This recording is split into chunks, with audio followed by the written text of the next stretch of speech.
Alors, ce soir, une courte vidéo. On est en 1996. Et là, je suis sorti. Je suis dans les champs.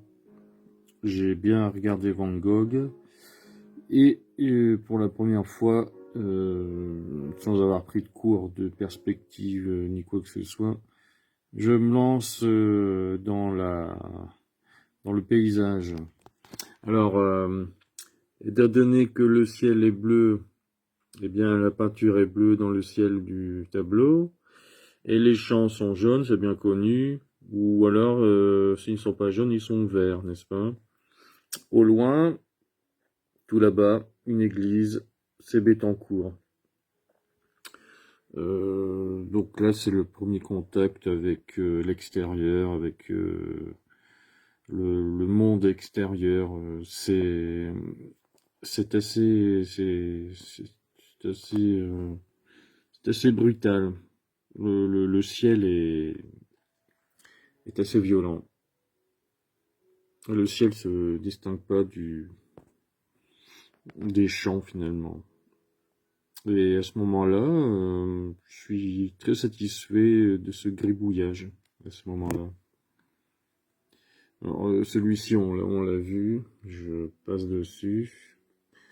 Alors là, c'est typique de ce que je faisais, donc avec une espèce de ciel où des grosses plaques de couleurs sont censées s'entremêler. Donc là, on a une espèce de grosse boule de feu jaune, une grosse langue de feu rouge dans un ciel bleu très froid, avec une sphère ici.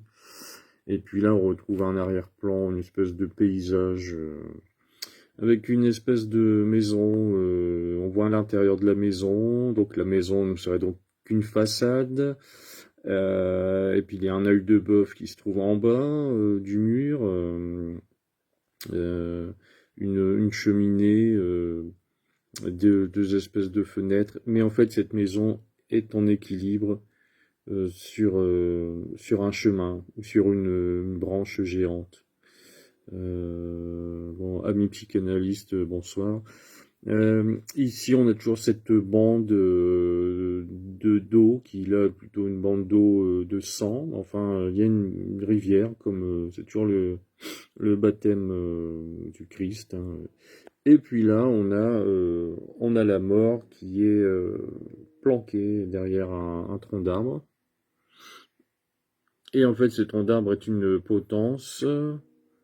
Il y a également une croix, un calvaire, et il y a une corde qui était réellement un morceau de fil électrique. Donc ça, c'était ce que je faisais à ce moment-là. Et donc, en gros, la mort nous attendait au tournant. Et ça, c'est ce que je faisais également à ces moments-là. Donc toujours un ciel complètement saturé, complètement condensé, aucune respiration dans ce ciel. Et puis l'océan avec un sens interdit ici. On voit très mal. Donc il était interdit de s'échapper dans l'océan. Et l'eau est constituée de différentes plaques qui ne se mélangent pas.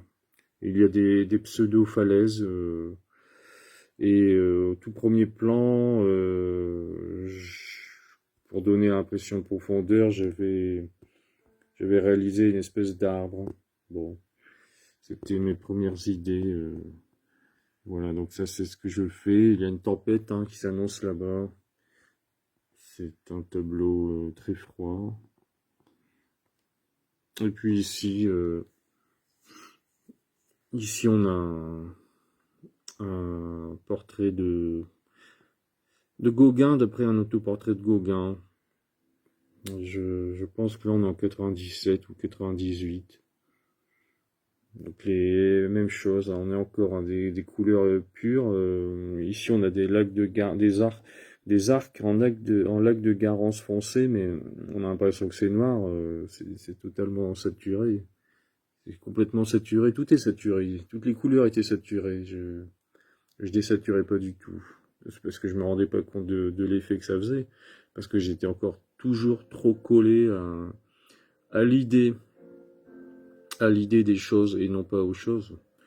Et donc je ne voyais pas ce que je faisais. Ce qui fait qu'on peut pas voir ce que je faisais non plus.